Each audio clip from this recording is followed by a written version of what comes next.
Welcome. This is David Bowles, Human Meme. Today's topic: the Perverted Professor. Isn't it amazing how love and passion can be excused, and especially romanticized, but respect and admiration cannot? Anything is fair in love and perversion, but respect is limited and transverse. The depths of any perversion, according to the OED, a perversion is the action of perverting or condition of being perverted, the action of turning aside from what is true or right, the diversion of something from its original and proper course, state, or meaning, corruption, distortion.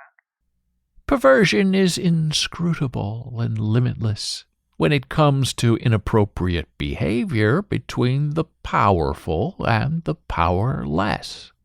And unfortunately, the most common arena where you do find a certain kind of sexual perversion is on the university campus, where a professor, usually male, hooks into a young and beautiful student, usually female. And that perverted professor then actively moves to sexualize the teaching and learning dyad by courting or having sex, or perhaps even a marriage, with and to and unto the student. And there is no excuse for that kind of violation of human vulnerability. And yes, the perversion of a weak teacher and an unwilling, or let's say even willful student, is just not right, and is and was and always shall be wrong.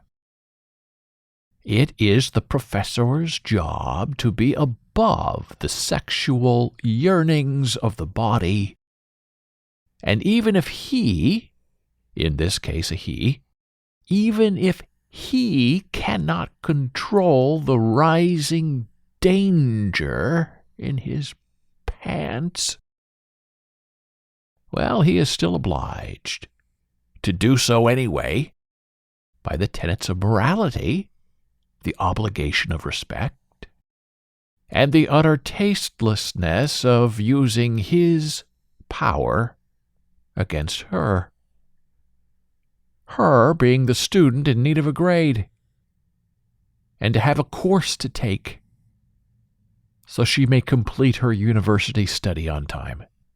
Now, it may seem somewhat natural that professors should not court or sleep with or even marry their students, even though that all has happened many times and continues to happen often, and unfortunately, there is no way to cut that lamb without shedding blood.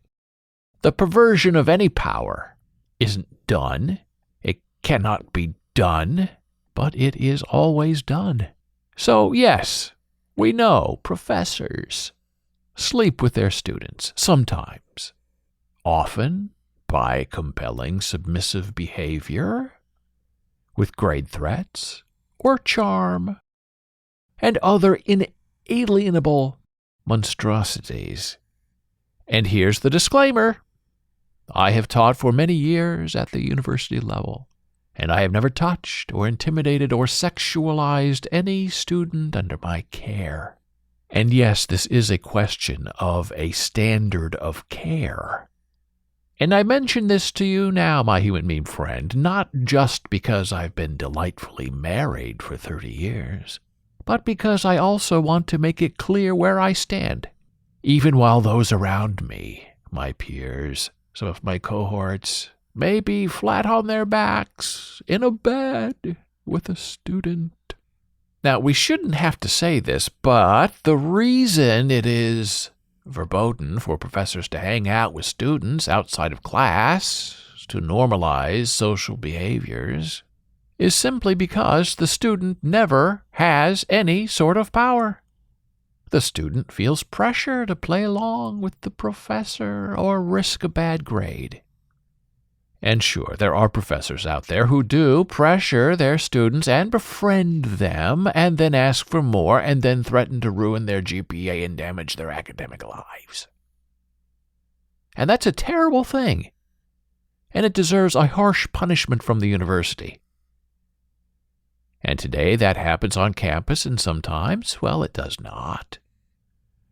Some students find value in having a sexual, social relationship with a professor, but it is the moral duty of the professor to never entertain the offer from a student in the first place, even if the sexual delight begins on the student side.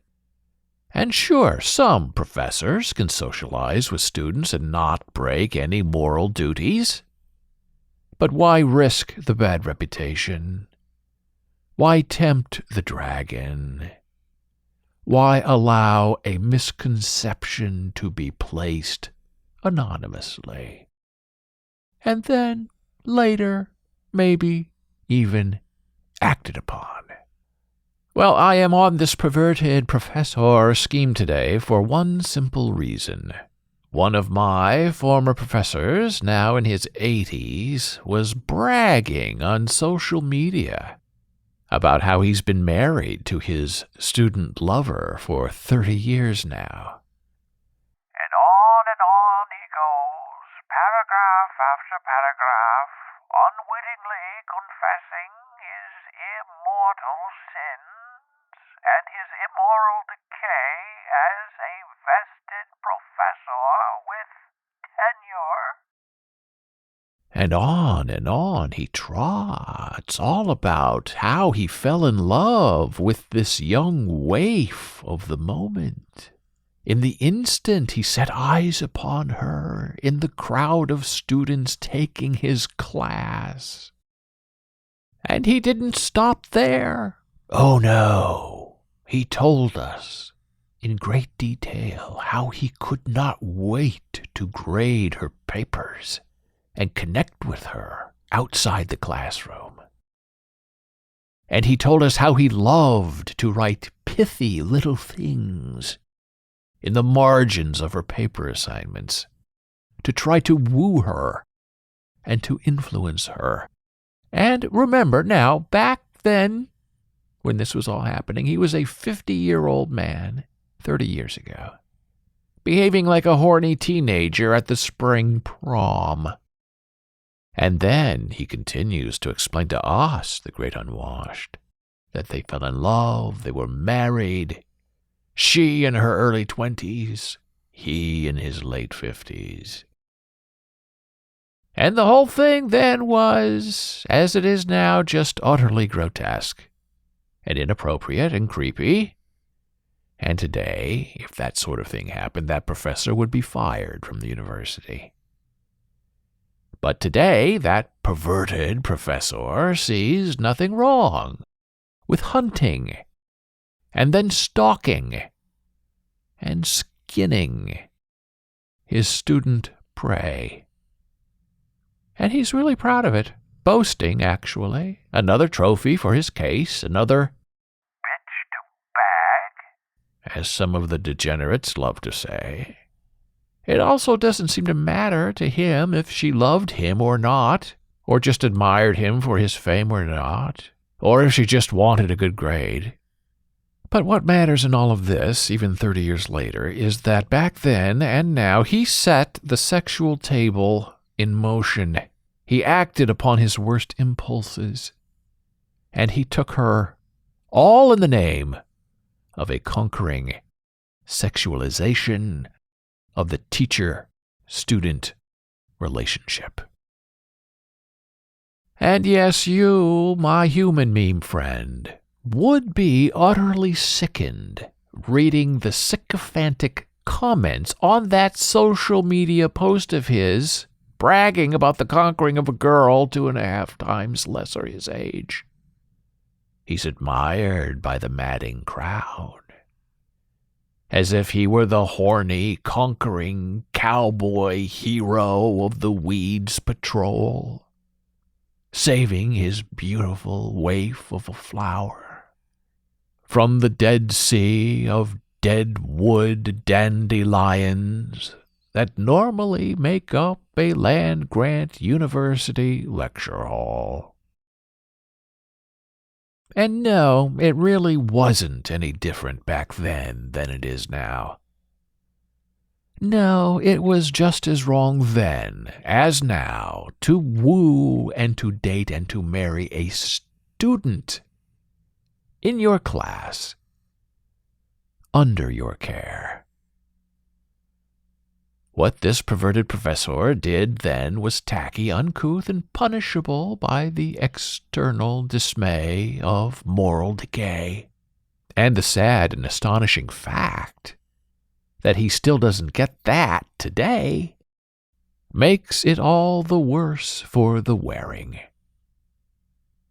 If today, if he had been reflexive and reflective in viewing his life then and now, and perhaps expressed some humbleness of regret for hunting his student, well, we, the mighty, unwashed morality police, yes, we judge him harshly and without forgiveness, we, the human race, might be perhaps slightly more inclined to forgive his grossness. But no, because he instead insisted and confessed to his sin against his young student then by wowing us now with his staying power after all of these years by trapping her in marriage. The old captures the young becomes caretaker to the old. No self-knowledge, no enlightenment, no perfect ending to a tragic story. And that perverted professor is Sisyphus, without the moral knowledge of the decay of his own mortal soul, that he is cursed to chase and to keep on rolling endlessly. You cannot claim mutual love now, or ever, when the relationship was originally conceived in the tar pit of human indignity. Now together, let us all gouge out our eyes in sympathy for her, the ruined young woman, and in solidarity for all of us against him for staring at her sexually in the first place. And it does not matter if she wanted it or not. He must not have made himself available for the offer in the first place. He was her professor, not her friend, not her lover, not her confidant. He must hold himself to a higher standard than that of just the maniacal whimsy of a horny old man.